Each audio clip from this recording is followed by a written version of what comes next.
Folks, John here and welcome back to the track. Now, having spent quite a lot of time designing this track so it could be effectively portable, waiting for parts to arrive so I could get it working properly, then ordering the Lamborghini Gallardo Scalextric edition in a spares or repair condition, taking it to my friend Jeff's house so he could fix it and get it working, I'm pleased to say that the final and most important part of this track has finally been delivered, and that is the Scalextric Arc One bass controller. Now, this is quite an important part of the track, in fact a very important part of the track, and I'm going to show you why in the next few minutes.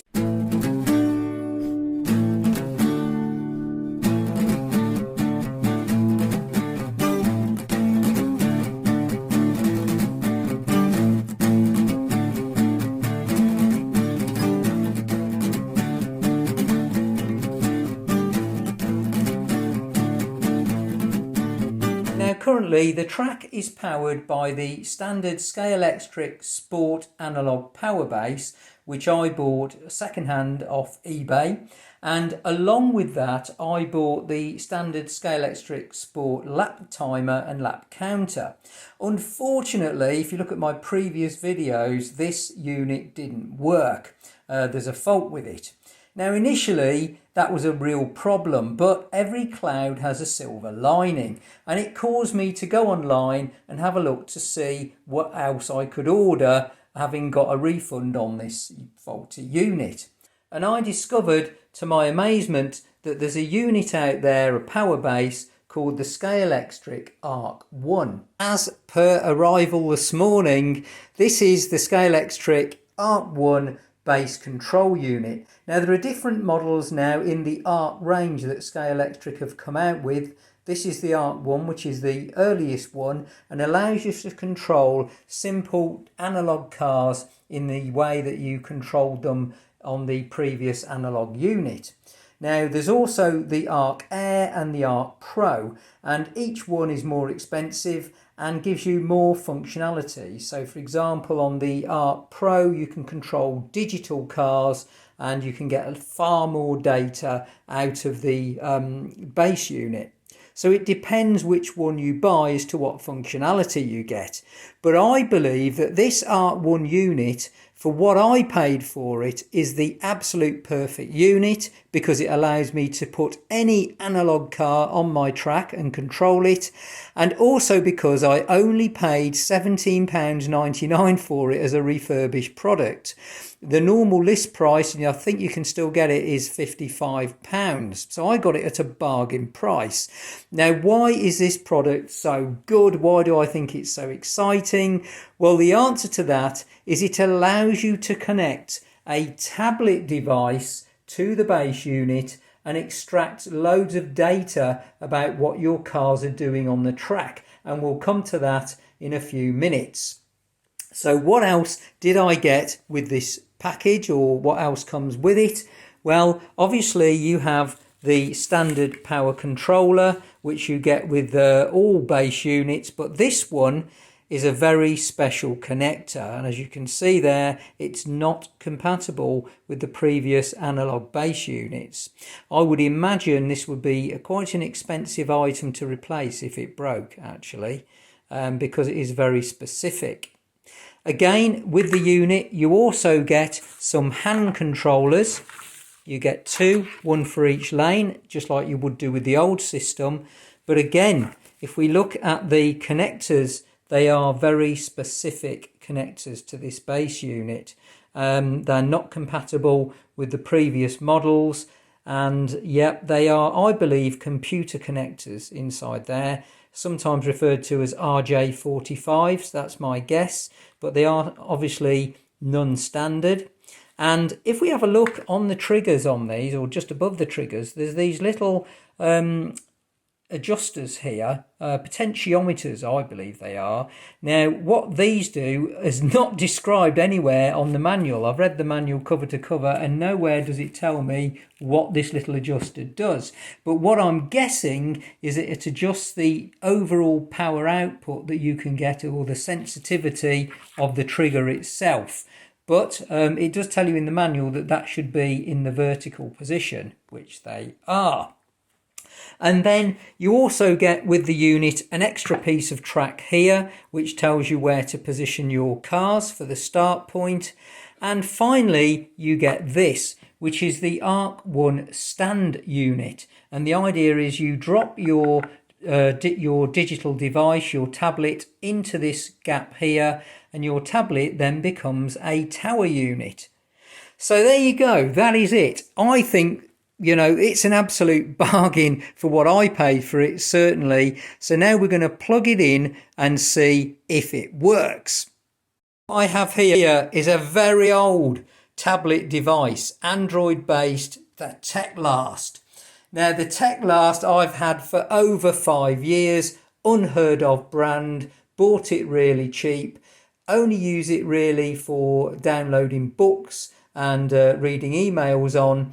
But it does seem to be incredibly flexible in terms of compatibility with other things like the TV and all that. Just seems to work. So even though it's 5 years old, I think it's a great little unit. It still does its job. And I'm hoping that this is going to work. So what I'm going to do now is go onto the Google Play Store and download the Scalextric Arc One app.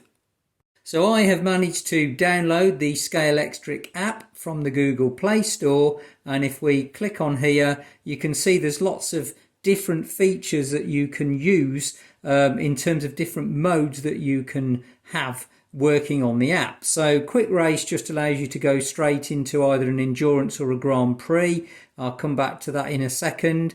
Practice just allows you to dial in the features of the car, who's driving, what track you're driving on. So here for example, I select the track that I want to drive on. I've already put in John's track, but there's lots of different pre-made tracks that you would buy in sets from the Scalextric website. You've also got the driver setup, so which drivers are driving. I've already entered my Lamborghini Gallardo under my name, and you can just hit add driver and store different drivers for different cars. So it allows you to do things like add drivers, how many laps you want to do, what type of end the race will be triggered on. In other words, it will end when the car wins the final lap, or it will end when all the cars finish. So it will wait until all the cars finish. So loads and loads. I mean, we could go on. The interesting one for me here, and I don't know whether you can see this, is fuel usage. So we've got fuel usage and tyre wear. And what this does is simulate, as you're racing, whether or not your tyres are wearing out and you need to pit stop. And again, same thing with fuel usage. So I think what this will do is automatically lower the voltage going through the track as things like fuel runs out and tyres wear out, to make your car run slower. So you have to pit in and refuel or change the tyres. And then finally, what's quite interesting here, if we go into my garage, not sure whether this is coming out okay, you've got my collection, which is basically the cars that you own. Now I've already put in my Lamborghini Gallardo because that's the only one I own, but you can literally hit add more, go to the type of cars that you have. Usually it gives you the custom car is ones you've bought from other than Scalextric. But if you go into, say, endurance cars, you can see all the cars that Scalextric have made, and you can choose which model you own, like so, and add them to your garage. That's pretty neat, quite like that. And there's loads of different cars. Also, you can have a track viewer, which allows you to look at the different types of track that you can buy in packs and see how they can be configured. absolutely amazing. This is a free app, don't forget, on a piece of kit that I've just paid £17.99 for. Custom Cars allows you to create and add your own custom cars. And then you've got custom tracks, which I've got to do as well. I've already, as you can see here, hopefully I've added John's track already to that. So the only thing is, it allows you to just add the track, but it's not telling you or allowing you to put what track design you've actually created. And then finally, you've got things like Scalextric Online. This is really interesting because it allows you to upload your race results straight to social media.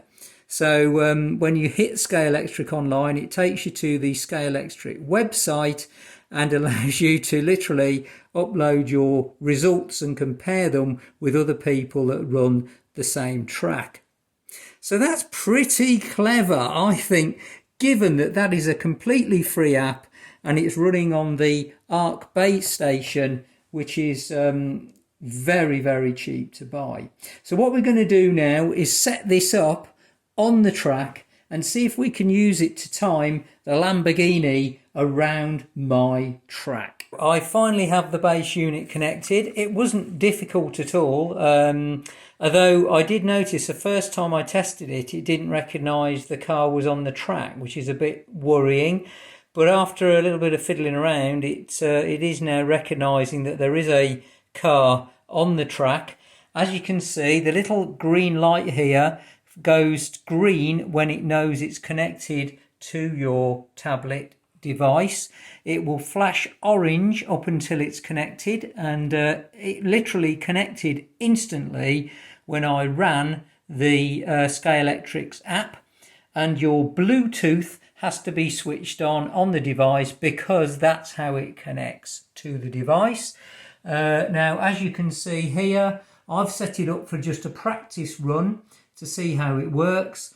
So we're on John's track. We've got one driver, which is the Lambo. As you can see here, I've got it set up, which I put the Lambo in. You'd have to have a look. I don't want to take you through how you do all that because it gets a bit too complex. But you can program in your car and take a photo of your car. Race end type is standard. Jump start penalty, no. Fuel usage, I think actually we might put a jump start penalty on of 1 second just in case there is a bit of cheating. And what I'm going to do is literally we'll go 5 laps and as you can see it's set to 5 laps, standard race. I'm not going to bother with tyre wear, I'm not going to bother with fuel usage or anything like that. All we're going to do is race it. So let's have a go and see what it does. Okay folks, we are going to try and capture as much of this information as I possibly can while simultaneously holding the controller, which is not going to be easy, but I've now set it up for my track, 5 laps, and let's just see what happens when we press start. So we can see we've got my car there. We go down to start race, so we're going to start race. I'm going to put it on the start line there, and we're off. So what I'm going to do now is I'm just going to drive the car around the track, and let's just see what happens. I'm trying to look at what I'm doing whilst driving the car and using the camera, so it's not easy to drive at full speed. We're just trying to see here how this works. So here we go. Again, nice and steady. I'm not going fast. What I'm finding is, come off the track again. What I'm finding is that it's quite jerky. The actual controllers aren't very smooth. It's not as smooth as or as smooth and easy to control. There we go. So it's now saying that it's finished.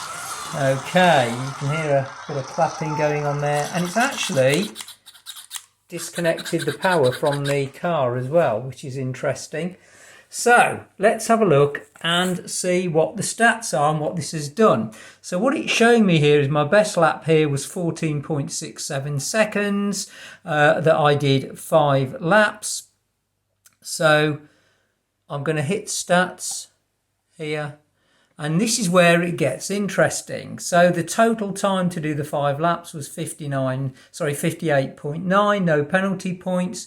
Best lap, and this is the important one, was 8.91 seconds. Average lap speed was 11.78, as you can see. Now, what's really interesting here is the top speed. We had a top speed here of 82.47 miles an hour. The only thing that's a bit confusing is it's showing an average speed of 119 miles an hour.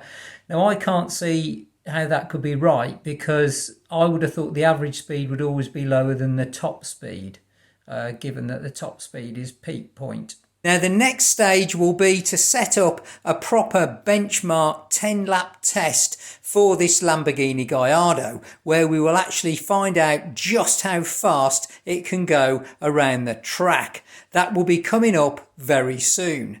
In the meantime, thanks for watching, and we'll catch you in the next one.